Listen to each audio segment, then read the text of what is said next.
Originating from the FBI pistol courses, PPC has become the most popular shooting competition for police officers since informal matches were first held in New York. From those post-World War II days, PPC has allowed the law enforcement community to discover what works and what doesn't work in stress fire situations. In 1962, the National Rifle Association officially sanctioned PPC competitions nationwide. From then on, PPC has grown to the popularity that it now enjoys. On any particular weekend, local, regional, and national matches are held, allowing the police officer a chance to hone his skills to a fine point. In the past several years, one shooter has stood out from the rest of the PPC shooting crowd. This man holds many records in the shooting world, including the national record for the practical event at the NRA Bianchi Cup with 480 points and 39 X's. The overall record at the NRA Bianchi Cup with 1,918 points out of a possible 1,920 points with 163 X's. And the California PPC record, 1,499 X's out of a possible 1,500 X's. His match victories include the California State PPC Championship, two-time NRA National Municipal Police Champion, International and Canadian Police Pistol Champion, and back-to-back wins at the NRA Bianchi Cup. He is a former Los Angeles Police Department firearms instructor, where he oversaw the conversion to the semi-auto pistol, and has been shooting competitively for over 10 years. This man is John Pride. We had a chance to sit down with John Pride during the regional NRA PPC matches held at the Los Angeles County Sheriff's Weapons Training Center outside of Los Angeles, California. I worked the field for about 5 years, and then I had started competing about a year before I went to the academy to teach shooting, and it was one of the unusual situations where I was a good shot in competition, and I was asked to come and teach because of that. So in 1975, I went to the range, and I was there for some 10 years teaching shooting, which subsequently helped me with my shooting by teaching it. And then in 1983, I trained with the bomb squad, went back to all the schools, so I worked with the firearms and explosives, where we do forensic firearms examination. We also roll out as a bomb squad any devices that are found throughout the city. And I also had a chance to teach the first classes of the semi-automatic school. LAPD switched over to semi-autos, which is totally historic. I was one of the primary hands in getting the lesson plans and teaching the first classes in that. At what point of your career do you realize that you're a good shot, that you were better than average, and how do you take it from there to get to where you're at now? Well, when I was about 15 years old, I tried out for the ROTC rifle team in high school. And when I was knocking the 10s out at 50 feet standing, and Sergeant Lazoya at the time, he says, "Oh, so you're a sandbagger, huh? I never shot a real gun." And so ever since then, I've always been competitive, and I didn't really start tightening up my shooting until I started shooting PPC in 1974. And then I learned what shooting was really about. And that was after I had got into a street shooting with a guy with a shotgun. And I shot my pistol so fast, revolver, that everybody thought I had a machine gun. And his gun went off and almost hit me with a shotgun. But it was a real close encounter, and I started to realize there was more to defending yourself and shooting in the street than just spraying the area. So that's when I really started to get serious about shooting. And I've developed a lot of techniques that I teach other officers from that. The reason I got into it is I was invited out to shoot a match. A lot of the guys knew I can shoot pretty good. They said, "Well, come out and show your stuff." Well, I showed up to the match, and this is really before the state-of-the-art speed loaders were out, all the fancy bull barrel guns came out. So I shot with a 4-inch Colt Trooper that I carried on duty. I didn't shoot very much of a score, and didn't get that beautiful plastic trophy that I had my eyes on. But my heart did fall out of my chest, and I got my first experience of the nerves, match nerves. Well, since then, I stayed with the sport. I competed throughout California and the United States and Canada since then. And I'd say that PPC is probably the best type of training that a police officer can get into as far as shooting and preparing for a shootout, and also as entertainment, as a sport.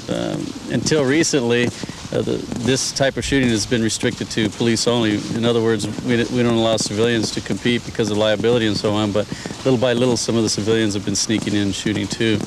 Now, the Bianchi Cup, as I had mentioned before, is probably the pressure cooker of competition. It's the hardest match in the world, I think. You're talking about, here's cold cash, $15,000, $10,000. One year it was $25,000. And I mean, you could crumble like as I like to put it, a dried out crumb cake in the middle of the Serengeti in the middle of summer.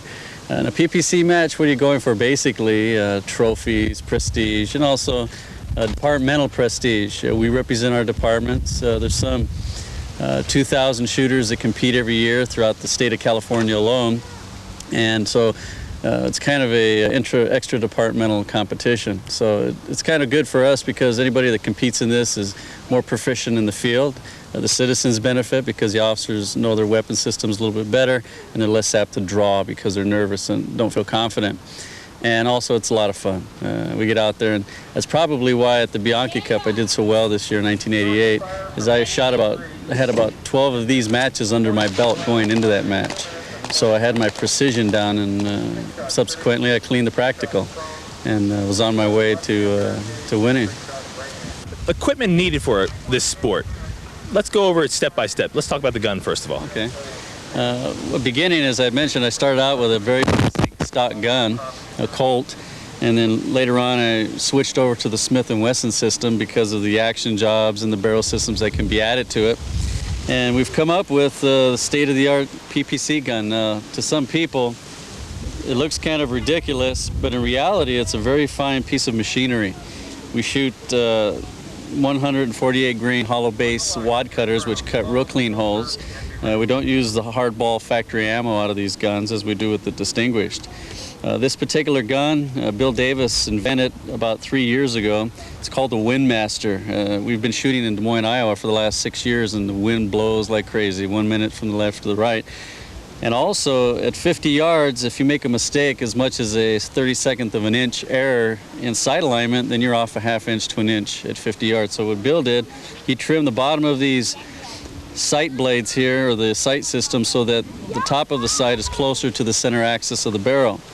And also, with the extra weight on here, you're going to get a lot less recoil, which is important when you're trying to recover during the rapid fire stage. Another trick thing is, as you can see in the top sight, we can preset the sights on a cam to shoot at 7 yards, and by the flick of a thumb to 25 yards, and then 50 yards without the use of any screwdrivers. So it alleviates one more thing to do with the sight adjustments. In years past, we used to have to turn as much as 4 turns on the screw to adjust from 7 yards to 50 yards, because most of us shoot at neck hold, and so that the bullet will print at the center. And the reason we do this is because the neck provides a little bit better sighting area. You don't have the dark sights against a dark target, especially in low light conditions. So this is a standard practice. And I even shoot neck hold at 25. A lot of people still hold the center hold. So now we have the sight system, state of the art, the gun, special grips that Bill designed so that it's a sure grip. Every time you grip the gun, it's the same position. And when you're shooting 24 rounds at 50 yards, I mean, with a 4-inch, 4 1/4 inch size 10 ring, that's pretty tough to do. So you need every advantage you got. And so this year I finally got the gun. Every year I've used a different gun for 14 years, and I'm probably going to use the same gun next year. It'll be the first time in all those years. Got a trigger stop on there. What kind of trigger job's been done to it? What kind of trigger pull do you prefer? Okay, it's about a 7.5 pound double action. This is single action. When you cock the gun, I don't shoot single action. You can't cock this one because the trigger stops the trigger as soon as you pull a double action and the hammer falls. The trigger is stopped to prevent over travel. Also, the lockup is smoother. That means when the hammer falls and hits the primer, the gun isn't moving around anymore. So what they've done is drilled a hole into the trigger itself and placed a rubber stop in there called the trigger stop. Now on my Bianchi Cup gun, I just glued an eraser from a pencil on the back there, and it works just as good. But this is more of state of the art. You can't adjust this. Some people like the trigger to stop just before it goes off. You give causes a little bit of a delay, and then you can pull it all the way through. But I don't like that. I like the trigger to be smooth and then break and then stop. So we use that. One of the big advantages of the Windmaster gun that John shoots and does so well with is the fact that we have actually milled the bottom of the sight rib off and milled a channel down into the barrel so the sight sits down very close to the bore. And the importance of that is that if you cant the gun, and so remove the gun one side or the other, that the line of the bore and the sight stay more constant, so you don't have a tendency for the bullet to go off one side or the other. Of course, for an average shooter, it wouldn't make all that much difference. When you get a high-quality guy like John, who's getting real lucky lately, it's doing good. Plus, the barrel is weighted more to the sides, and the recoil in this gun, if you notice off the barricades when you're shooting, the recoil of the gun is very vertical, and it doesn't twist or torque as much as a gun that is circular or maybe slab-sided. This gun is a very forgiving gun. I think that's the word that we use. I'd like to see every police officer get out there and shoot PPC or any of the sports, primarily PPC, because it helps you familiarize with your equipment. Now, we don't want to discourage the new shooters and have them thinking they have to go out and spend $1,000 to get started. You could start out like I did. You use your duty gun, whether it be an automatic, semi-automatic, a 4-inch, or a 6-inch gun preferably because of the sight radius, longer sight radius, a little more accuracy. You go out with your regular equipment, shoot a few matches and see if you like it, and if you do, shoot a few matches a year to help you be more proficient. Or if you decide, well, hey, I like this, look around for a used gun. There's always, I've seen a lot of people come and go. They buy all the fancy equipment like Superman's cape. You're going to shoot like Superman. That's not the case, or fly like Superman. You get out there, you earn your dues, you pay your dues, you earn your trophies, and then you move on to better equipment. So there's a lot of guys that come in, they don't win the trophies, they want to sell off all their equipment. Just keep an eye out on the board. PPC gun for sale, 300. So I like to see the newer guys get out there. This year we're pushing to bring out the new people, so you don't have to spend a lot of money. Leather is a blocker. He built this belt special for me. It has a steel insert so that I can tie it off to the underbelt, so I don't have to worry about it flopping up and down when I draw or when I shoot. The holster is specially designed by Blocker also to hold the Windmaster a little bit wider than normal. And I also use this particular holster for the Bianchi Cup, so it's dual purpose. A guy can go out, buy a holster, pay one price, and then use it for everything else. And then also the standard keepers. The speed loaders that I use this year, this is new by Safariland. It's the Comp 2, I believe they call it. And to me, this is probably the best speed loader on the market for revolvers. It's spring loaded, all you do, it's very direct reloading, especially with wad cutters, which are a little more difficult to reload than with a round nose bullet, slip right in. So this year these came out, I used these exclusively in the reloading phase.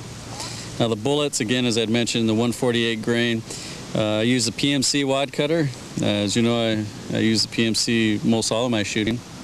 Very fine ammunition, and there's several reloaders. A lot of the PPC shooters, police officers, that don't have sponsors. Some departments sponsor their shooters. LAPD, we have a revolver club. It's a department individually owned by the officers, and they help sponsor us throughout the year somewhat. But a lot of officers don't have any sponsorship in different departments, so they load their own ammo and they do what they can. Some of the citizen businesses, they usually help out. All the shooting I've done over the years, I've been hit in the face with powder spray, lead bouncing off of banks, lead shaving, and I say these glasses have saved my eyes many a time, so I'd recommend to anybody out there, don't shoot without glasses. You're only risking losing your eyes, and you only have them once. So what I have here is a pair of Bosch & Lomb hard glass glasses that allow you, the glasses allow you to shoot prone, so they ride a little bit higher up on your face. So when I get into the prone, I could fold my hat up and shoot prone, and then when I'm back up again, I've got this whole area. Another thing a lot of shooters don't realize, and I got this from Mickey Fowler, people use dark glasses out in a clear day like this because they think, well, I can see better. But in reality, when you use a dark glass, your iris opens up. So it's like a camera. You lose your depth of field. So he recommended to me years ago, use clear glass. I did, and my scores went way up. Wow. So whenever you shoot a match, clear glass is probably the best bet, or an off shade if you want to differentiate your targets like the Oakleys. Well, I passed that on Ben Shockley 2 years ago, and he took third at the Bianchi this year. So probably you wonder what these are. These are blinders, just like racehorse blinders. Racehorses, so the other horses don't distract them and they're into tunnel vision and they watch what's ahead of them. These are the more expensive kind, made out of leather, but they also have slip-on paper type. These keep the distraction down from your sides, also can protect your eyes from shaving lead from the side. Wind and smoke and other things. These are always a must. For many years I wore the outside type of ear protection, which is really good. If you have a cold weather or cool weather, that works just fine. But for a lot of shooters that get out in the heat like today, and you're wearing an earmuff, you're wearing glasses, you're wearing blinders, you're wearing a hat, you're going to start sweating. It gets real hot under there, and all of a sudden everything starts slipping around. So this year I went to the Instamold ear protection. I wouldn't recommend this for high-powered rifle or Magnum rounds because it doesn't give you the proper protection behind the ears, because the sound could get in behind the ears and damage your inner ear. But this particular ear system works real good for me. It's made for me. Nobody else uses my set. They're only about $20, and everybody could get a set like that, especially in the steel challenge type shooting. You want just enough ear protection, but you still want to be able to hear the plates hitting. So these work out just fine. Okay. Another thing, shooter needs is a calculator. You get out here and scoring some of these targets, it's competitor scoring. You can go bug-eyed trying to score targets, so you should have a calculator with you. Another thing, an overlay. Many people that compete throughout the years don't really know how to score a target. And unfortunate is that if you get a round that's in there and it looks like one on top of the other, this overlay in many cases will satisfy the score that your dispute is in your favor, that the round is in there. So you should have a good overlay and a plug. Most of the time you won't plug the target. If you protest, the referee puts a plug in there and they're the last word. So don't ever let anybody plug your target until the last dog is hung, the last head referee plugs it, because once you plug a target, there's no protesting after that. So it's something to know. Okay, another good thing to have on the line is a brush. This is a military design brush for cleaning behind the star. It's very important to clean behind the star as you go through a match, because you get a little bit of powder in there, just 1 grain of powder. If your gun is adjusted correctly, that means the end shake is locked out where the gun is very tight, so you can get a very light action. It'll hang up if you get a little piece of powder in there. So that brush on the line will help you quite extensively. Okay, another thing, you saw me plumb bobbing my target. This is a regular engineer's or builder's plumb bob, and what this does is I run the string through the neck of the target, and this goes down through the center. So if the target isn't centered, I'll move it over so that the center of the neck is dead center with the X-ring. And the reason I do that, a lot of people don't realize that the 10 ring is offset on many of these targets by ½ inch. I don't know why they print them that way, but that's the way they do it. And then again, also a lot of the frames at different ranges are offset.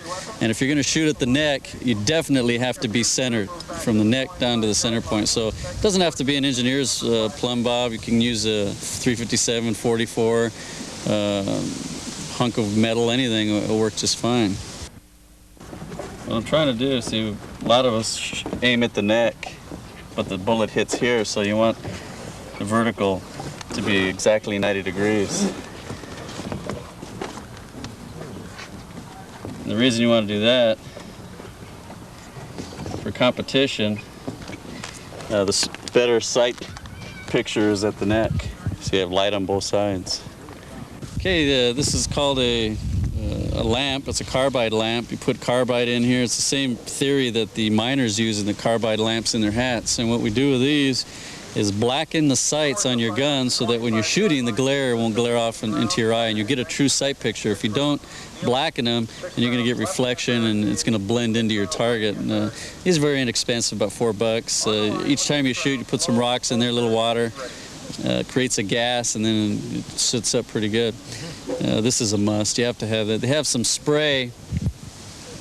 They have spray that people buy that you can spray on the gun. It doesn't give you a true sight black, so you have to have a carbide lamp. Okay. Yeah, that makes a lot of sense. Stopwatch.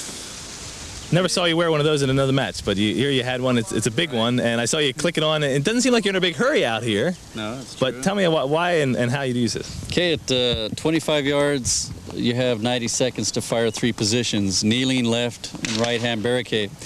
Now, you have 90 seconds go by pretty quick. Now, if you're a little bit slow, like in the kneeling, I take a lot of time getting started in each phase. The problem a lot of people have is that they shoot too fast and they start throwing a lot of 9s and 8s. I like to get X's, and then if I have to catch up, it's easier for me as I move along into my right hand or strong hand barricade to pick up the pace a little bit. Well, as I'm going into my right hand barricade, it looks kind of like a clown's watch, but I don't look at the watch directly. I reload, and through my peripheral vision, I pick up where that sweep hand is. I know exactly I've got 25 seconds left, 30 seconds, 15, whatever it is. That will gauge how I finish up my last 6 shots. Now at 50 yards, it's even more critical because I take an extreme amount of time in the 50 it's sitting. I like to set up sitting and drop a few rounds once in a while. So I like to lay them in there. And as I get into right hand, I want to know exactly how much time I have because it takes me a good 20 to 25 seconds to precisely lay the rounds down range in strong hand barricade. So if I'm 30 seconds, 40 seconds towards the finish there, then I'll know I can either hose it or slow down a little bit. So a watch, you don't really need it. You can get a little calculator watch with a push button, but this is the state of the art. It's about $50. But I've had this one for 2 years, and they last forever. You just wind them up and go. If you leave them out, they grow legs. You got to take care of all your equipment, and don't loan your equipment out. Very important.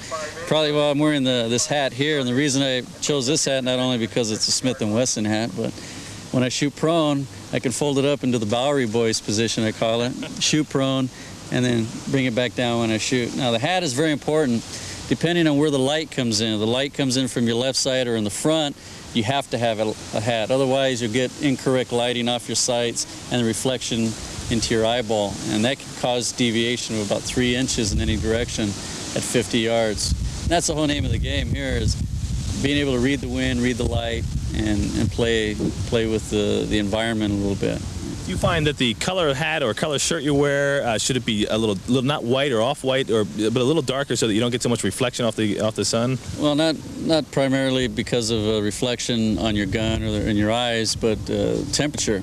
A lot of people ask me why I wear 2 shirts. I wear the long sleeve shirt on the outside, on the inside, and then the regular shirt on the outside. And they say, well, it's hot today and you're sweating. Well, the Arabs run around in the desert wearing a lot of garments to maintain the same body temperature so they don't lose moisture.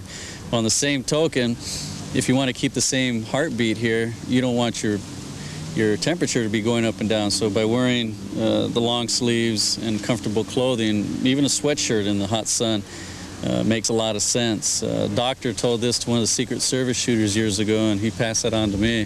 So I've learned over the years, listen to everybody and you might learn a few tricks, and it has helped me, believe it or not.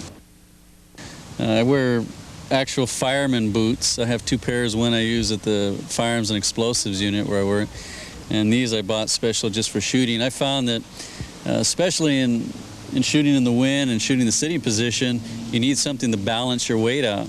And less than weighing yourself down with ankle weights, 50 pounds, which I think is illegal.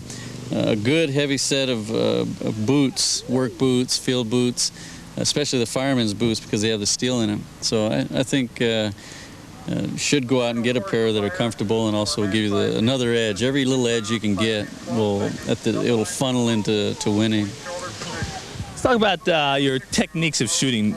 I guess the most obvious and basic is the grip on the gun. Show me how you grip your gun and why. Okay, what I do, a lot of people don't realize, is that you got to get your finger just past the first joint on the trigger so that when you bring the trigger through, you touch the frame and it becomes a secondary trigger stop, as you can see. Another thing is that, especially at 50 yards, where precision is the most important, that after you fire a shot, you should hold the trigger back for a count of at least a half a second, 1,000, then let the trigger go. Fire the shot, hold the trigger back, let the trigger forward, fire the shot, hold the trigger back for a split second. What this does is allow the bullet to leave the barrel. A lot of people are reloading or they're moving to the next position and the bullets still come out of the barrel and they throw a shot off. So everyone I've told that to, hold the trigger back for a split second, they've gained 5 to 10 points in the next match. So that is very important. And you want to maintain the same amount of pressure on the grip throughout the whole phase of shooting. Now on this grip, I see you've got these special grips. Do you hold your right hand real strong, or is your left hand? Which one? You're using 2 hands. Which one is stronger? Okay, that's a good point to make. That when you shoot, the tightest grip should be with your support hand, and a firm grip with your shooting hand, but not overly firm because you'll cause the round to go in 2 different directions sometimes. Or if you tighten up and loosen up throughout the match, you get tired, then you're going to get vertical deviation. So get one firm grip and then grip the gun real tight with your support hand. And then relax your shooting hand just a little bit and make sure that you maintain most of the grip with your support hand. This is true even in silhouette. That's what they tell you to do. Grip it real tight with your support hand so that the shooting hand, when you're pulling the trigger, you're not squeezing the gun each time. So that's a real important point. What about your trigger pull there? Now, is your trigger finger relaxed, or is it, you have to have a little bit of pressure there, but... I try to relax that trigger finger a little bit. I don't try to tense it up. I want it to just press against the trigger so that when the hammer falls, it doesn't cause more over travel, doesn't cause a bad lockup. So you kind of relax it a little bit, so all you're thinking about is smooth trigger pull. And a lot of people think that I'm staging the trigger and then pulling it through, and in reality I'm coming back slow, I slow it way down, it's still creeping, then it falls, follow through, then I let the trigger forward again. And you have to be thinking this. Squeeze, perfection, squeeze, X, follow through. And every shot in your mind. Some people say, well, you should be blank. Others say, no, you should be concentrating. I believe in thinking about the fundamentals as you do them. Considering staging or squeezing the trigger, do you know when the hammer's going to fall? Do you actually have do you feel that you know it, or do you just try to trick yourself in a sense, or fool yourself so you want to surprise yourself, I think? That's a good analogy. It should be a surprise. As far as my shooting goes, I get to where I almost know it's going to go, but it still is a surprise. If that shot breaks and it surprises me, I know I've fired a good shot. If I anticipate and jerk it a little bit, then I'm looking at a 9 or a 10 at 50 yards, and I don't look.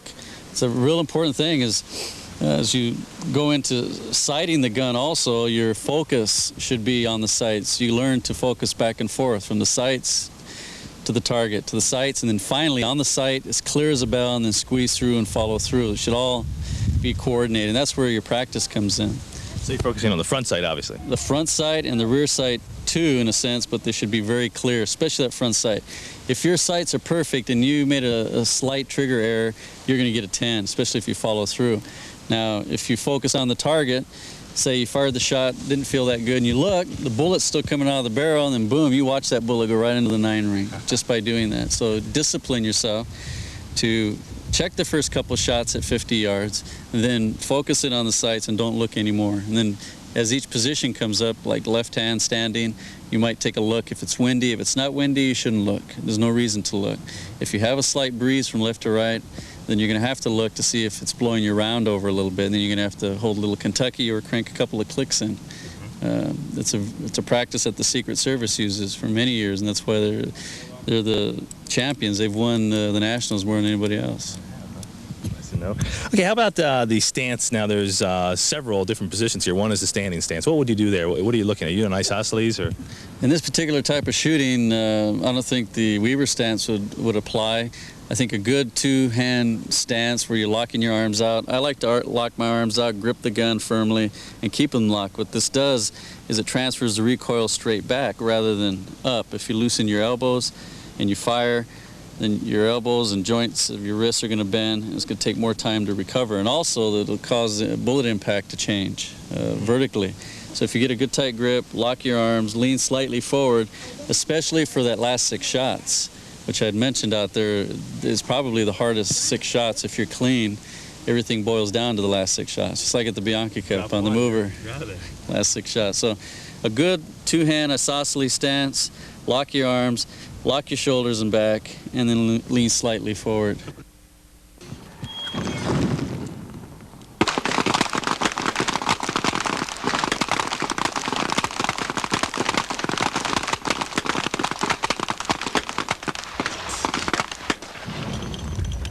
Them's the hardest 6 shots you fire in this whole match. I like to get my hand as far up on the gun as I can so I can cover as much of the frame as I can and maintain the same grip. See, I have a point where I know that I'm in the same place. If I'm down here, one position, up here another, then your rounds are going to change, and you'll never know where those rounds are coming from, the 9s and so on. So if you get a lot of X's, you know that you're pretty well maintaining the same grip. That's what's good about this particular grip here. How about your sitting stance? What are you trying to do there? Okay, in sitting, it's easy to drop a lot of points because you're off balance. You're sitting down, and again, all these different positions are supposed to simulate a situation in the field. Kneeling behind a barricade, sitting next to, say, a fire hydrant or a mailbox, and simulate positions that you'd be shooting in the street. Left-hand barricade around a corner, right-hand barricade. So the sitting position is very imbalanced, so you have to learn how to balance where you can. I like to bring my knee up, push the gun in front of the knee, get a good tight grip, and when I pull the trigger through, when that round goes off, even if the grip comes back and hits me in the knee, I want to follow through. Well, you have a tendency to be off balance. That's where the boots come in again, to balance you forward a little bit. I've seen guys wear pouches on the back, try and lean back. That's illegal in rules. You go to Canada, if you wear the wrong mustache wax, they'll disqualify you. So you've really got to be on top of it. Especially when you're one of the top shooters and people are watching you. You're under the spotlight. You're in the fishbowl. You have to do everything right, because if you don't, there are guys that their favorite pastime is to disqualify you. Not a lot of people, but in any sport, race car drive, you name it, there are people that do that, and that's unfortunate. But so I try to perform like performing at a concert with a violin or a piano. Only I'm using a gun. So to me, that's what that is. Do you lock that gun in there on your knee? It looks like maybe you kind of pull back and push forward with your knee. I try to get a good tight grip. I lock my wrists. Sometimes as I shoot, the gun will drift back and hit my knee with the grip. Now, that's okay, but it'll cause my bullets to impact lower because you're retarding the recoil. But once that starts setting back, I don't want to reset up again, so I'll just go with it and aim a little bit higher. So the main thing is whether you shoot with the right side or the left side. Some guys lean over their knees, which is very unstable. That's why I started shooting. I think this is the best position, just like that. Yes. Okay, how about prone? Okay, in prone, you can't spread your feet apart. They're supposed to be touching. You cannot rest the butt of the gun on the ground directly. You get a good two-hand grip, your hand goes on the ground, the grip lays into the hand. Now prone is a lot easier, except you're shooting with your head bent and you can get a parallax where you're not looking directly out of your eye at 90 degrees. You're looking through the top, so you've got to really concentrate on your sights. You have a tendency to drift down range. I find in prone the bullet has a tendency to go a little higher, so I have to hold just a hair low in the prone position. Person should always have someone in practice coach with binoculars, look down range, and tell them where you're shooting, and shoot on 4 different targets. Sitting, shoot at one target, prone another, left hand another, and right hand another. Then you can go down range and analyze. Oh, prone, I'm a little low or high, and write it down on a notepad. So when you get to the range and shoot the match, sitting, I have to hold a little here, a little there, and believe it or not very much, but some people are really different positions. They're throwing as far as 2 inches. And when they learn this little trick, boom, it all comes together instead of struggling all the time. That's where we get into documentation, keep a record book of all your shooting and everything, and you should have like a checklist, like a pilot. I have my gun, I have my bullets, have my earplugs, have my glasses. Night before a match, should have all their ammunition laid out, not have to come to a match and be running around with her wife trying to find the bullets and the gun and the headset, and that just takes away from your performance. It starts wearing away on your psyche. Now, when you're prone, I notice both your legs are straight back versus one crooked or one bent over the other one, or spread eagled even. It's just comfort. You get into personal technique. Everybody chooses their own particular way. There is a rule, though. Again, you can't spread your legs. Why, I don't know. Maybe it has something to do with maintaining a good profile so somebody can't shoot you in the leg, so that makes sense. Another position here at PPC is kneeling on one knee. I guess you go either knee too, right? Yeah, the shooters have an option of kneeling on both knees, leaning back a little bit, kneeling on one knee. I prefer the one knee. There's several ways of doing that. Probably the most efficient way, again, you got to get a proper grip, is lay the elbow when you're down and kneeling across the front of the knee. Remember to lock that shooting arm out. It's almost like a weaver stance. You grip the gun real tight with your support hand, relax the shooting hand a little bit, and then really play with that trigger very carefully, because it's real easy to jerk a shot off or to get a nervous twitch in this position.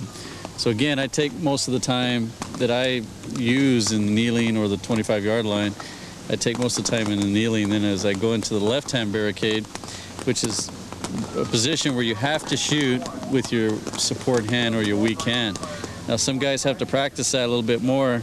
I find by putting the finger through the trigger almost to the first joint, not all the way through and past like the strong hand position, but just on the right side, so that you don't put as much finger through. What this does is allows you to get a smoother grip and trigger pull when you pull it through. Now when you come up against the barricade, you want to put your knuckle on the barricade and your thumb, get a good grip, and don't touch the gun on the barricade. It's against the rules. It also causes an erratic recoil. The bullet's going to hit somewhere else than where it normally would. With the left hand, you really got to pay attention to gripping that support hand with your strong hand a little bit tighter, and then squeezing the trigger through nice and smooth. Now the strong hand barricade is basically the same. Two-hand grip, barricade goes along the finger, thumb against the barricade, and don't touch the cylinder up against the barricade, because they'll disqualify you, and also again it causes a bad recoil and your round won't hit in the proper location. Now when you're reaching around the barricade, how does that affect your sight picture, your whole, trigger pull and your sighting of the gun? It's more difficult. It's supposed to simulate shooting around a barricade for cover, so naturally you have a line, an imaginary line. They have painted lines, and you have to keep most of your body on the inside of the barricade, so it is awkward. That's where a good physical condition comes into play, where you're in good shape. It won't affect you as much as if you don't run or lift weights or do anything like that. Then you're going to have a lot of more problems trying to figure out how to stay up there comfortably more than shooting. So it pays off to be in pretty good shape. Good. What about practice? Let's talk about practice. How do you practice for a match like this? Do you go out and shoot a lot of rounds? Do you shoot a little bit? Do you practice the match? Or what do you do? Well, I hate to say it, but I really don't practice for this type of shooting.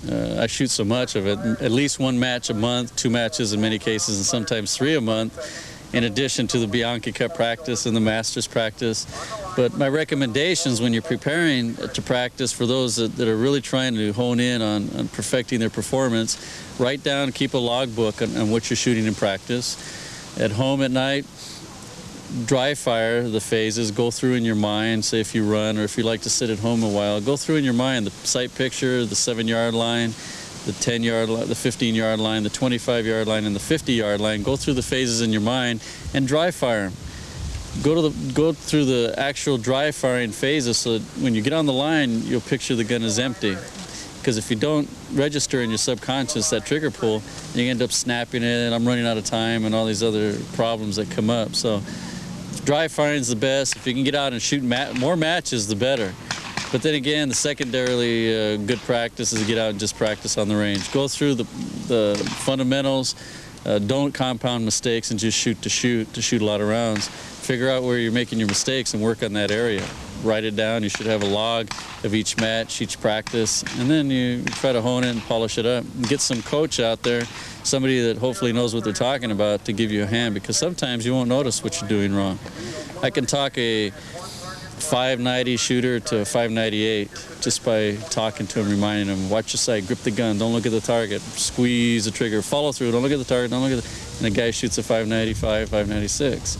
So it's all technique. So practice the technique. I think that's now, important. to get to the point where you're at today, you obviously had to practice.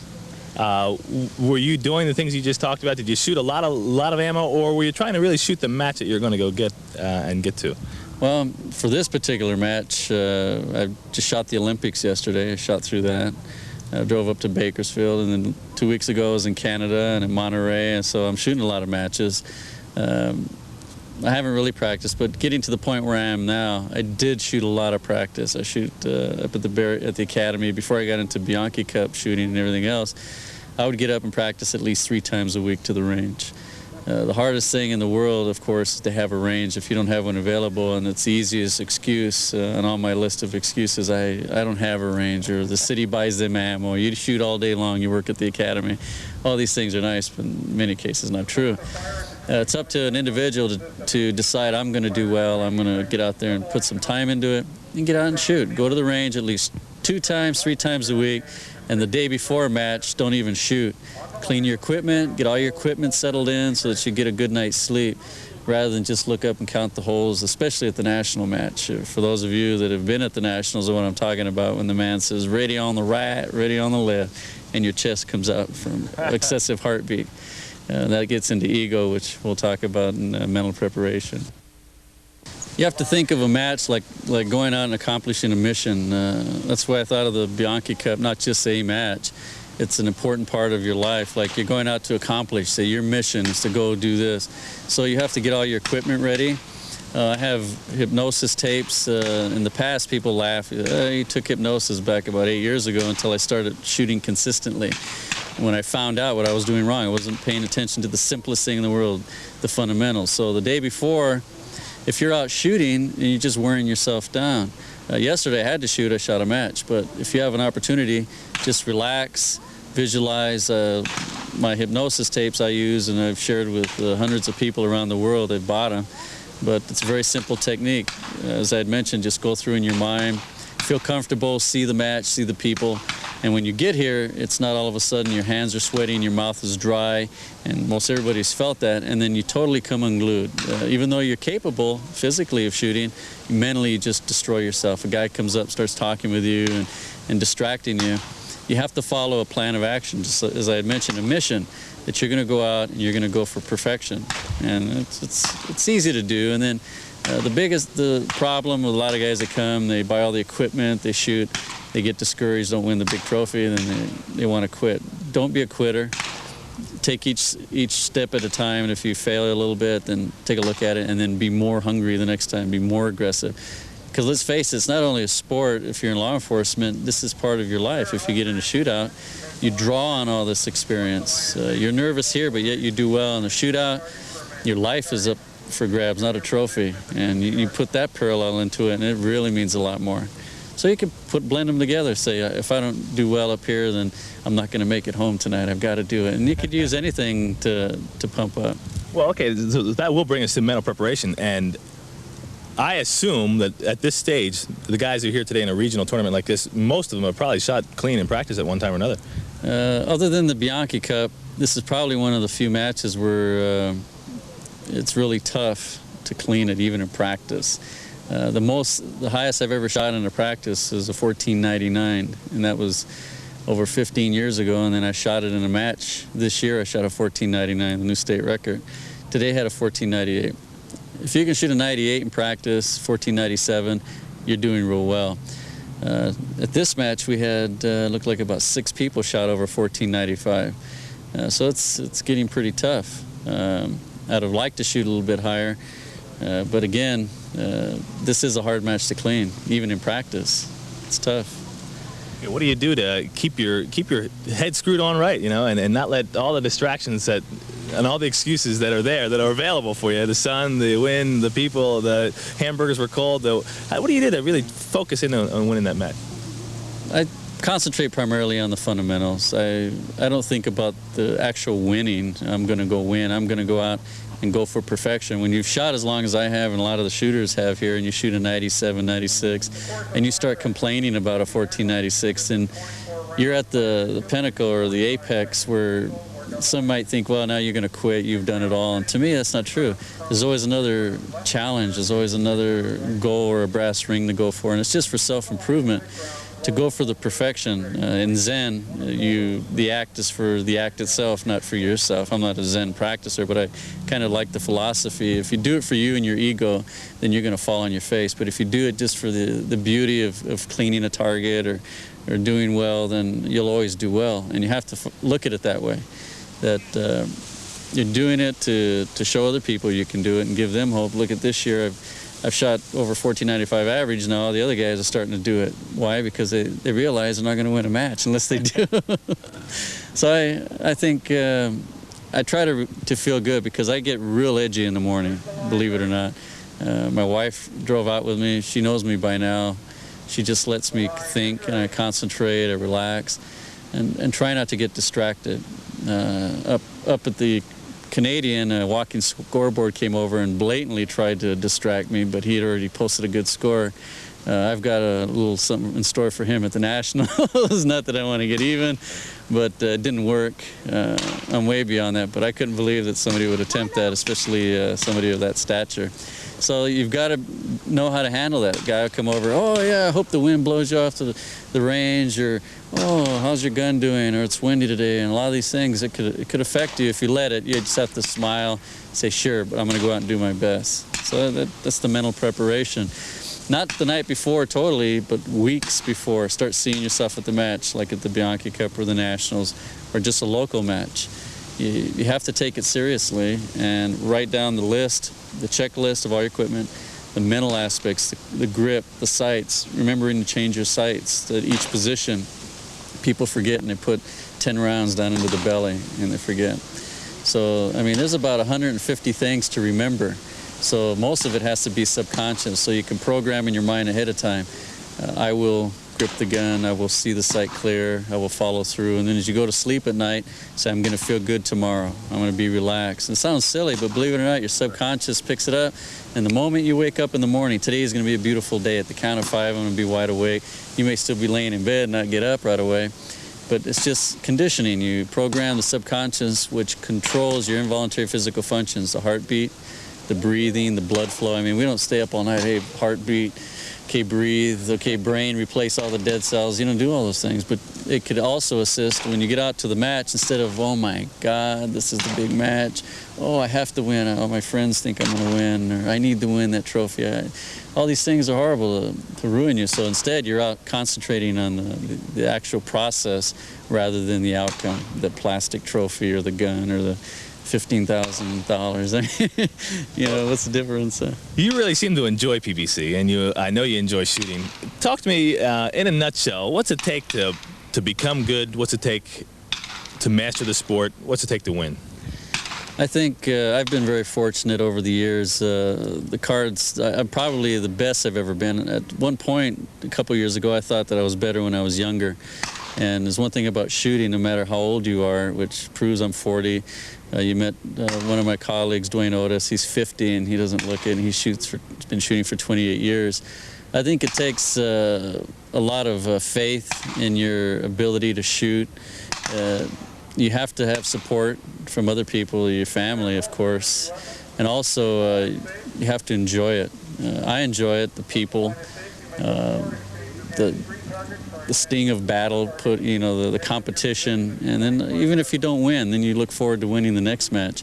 But I think to be a winner, you have to feel like a winner. You got to believe that you can do it. And many shooters come out and they don't believe they're going to do well. Well, they think, well, I might take 3rd or 4th or 5th. You got to come out here with the mentality that you're going to win. Not in the sense win-win. That's all I want to do is win. But you're going to do well. You're going to concentrate. And then look at the long-term goal. What am I going to be doing in 5 years? These are my goals. Very few people stick with it as long as I have. Now it's become professional. PPC isn't yet. It may never be. But you've got the Bianchi Cup, the Masters, the Steel Challenge, and a few other matches. Coors has a match. So we can look at the shooting circuit. All in a nutshell is believe in yourself and always give thanks, that you can do well and never give up. Some people think I'm nuts. When the sun isn't even up yet, I'm out practicing for the Bianchi Cup. I call it the eye of the tiger. And it feels good to be a winner. This has been my best year. I think I'd still be doing it if I was coming in 5th or 6th. But being number 1 gives you an excuse to keep doing it because all these other guys want to take it. So I challenge them to do it, and when they do it, they'll learn it, and I'll respect them for it.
Welcome to Rock and Roll #1, fully automatic machine gun fun.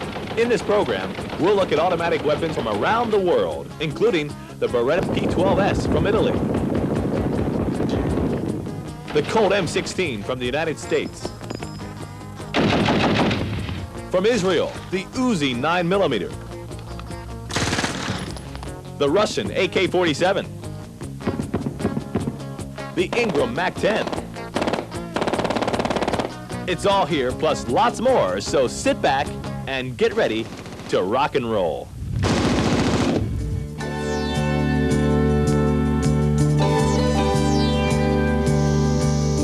Stand by. Ready. What's it like to be known as the fastest, most accurate pistol shooter alive? Only one man knows for sure. Rob Latham of Mesa, Arizona. Today, he's putting that reputation on the line because as this exciting 4-stage pistol competition unfolds, he'll be challenged by more than 200 of the best pistol shooters in the world, all competing for $150,000 in cash and prizes as the 1985 National Rifle Association's Bianchi Cup gets underway.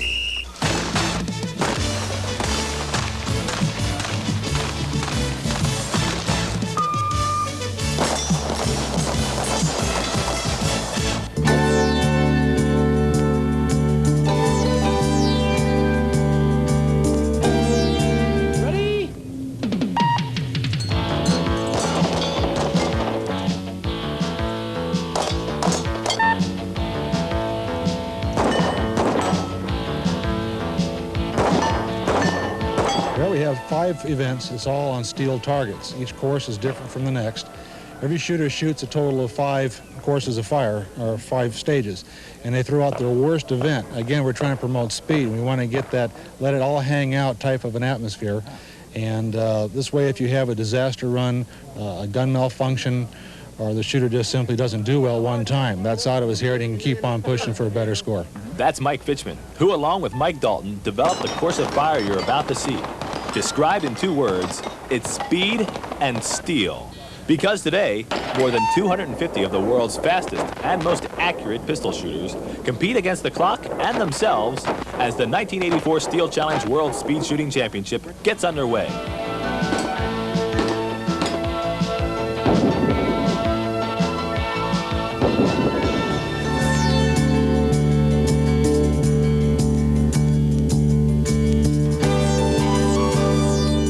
Soldier of Fortune magazine presents the 1984 Soldier of Fortune Convention.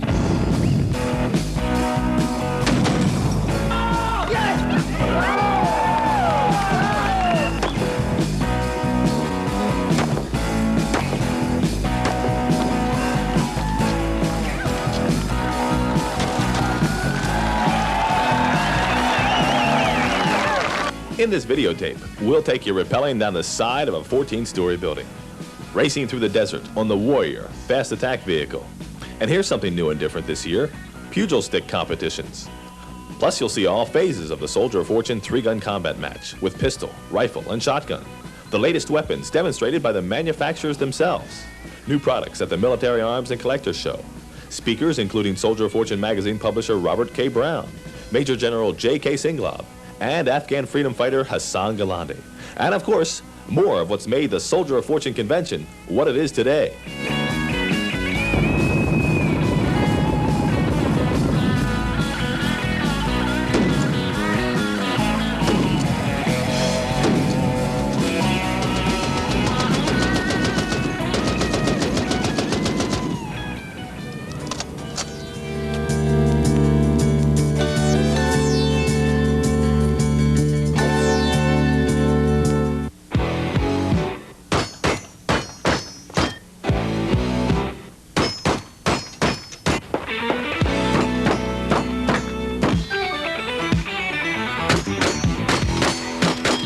The sport of combat shooting is not new.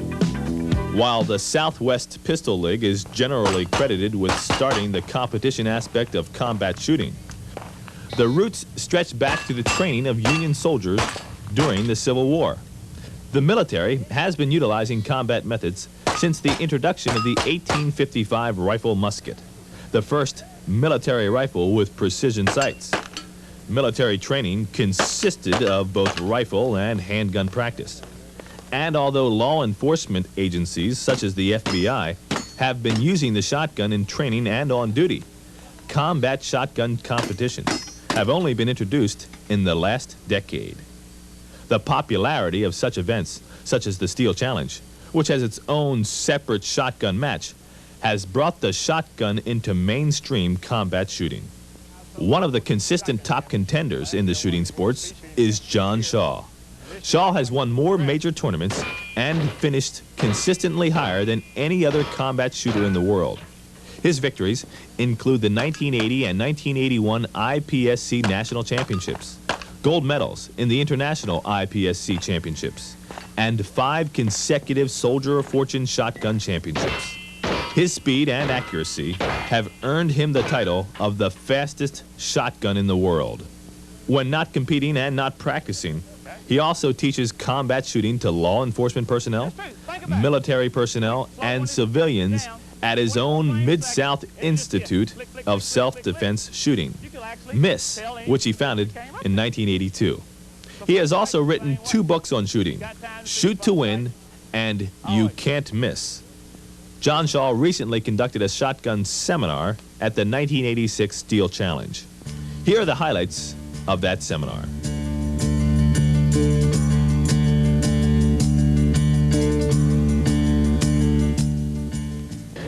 The interest in practical shooting has grown dramatically over the past several years. Names such as Rob Latham, Brian Enos, John Shaw, and many more have become known worldwide in the households of many shooters. Hello, I'm Lenny McGill. Over the past several years, I've been producing videotapes for the shooting industry. In particular, the firearms-related pistol competitions known as the Steel Challenge and the Bianchi Cup. Now, at these tournaments, I've had the opportunity to interview some of the best pistol shooters in the world. We talked about their techniques, their stance, their trigger pull, their practice methods, even the type of guns they use. This tape is a compilation of those interviews. It's called Pistol Masters. So whether you're a beginning shooter or an accomplished shooter and been shooting for a while, I'm sure that you're going to be able to learn something from the best pistol shooters in the world. So, without any further delay, let's get started in what I like to call Pistol Masters.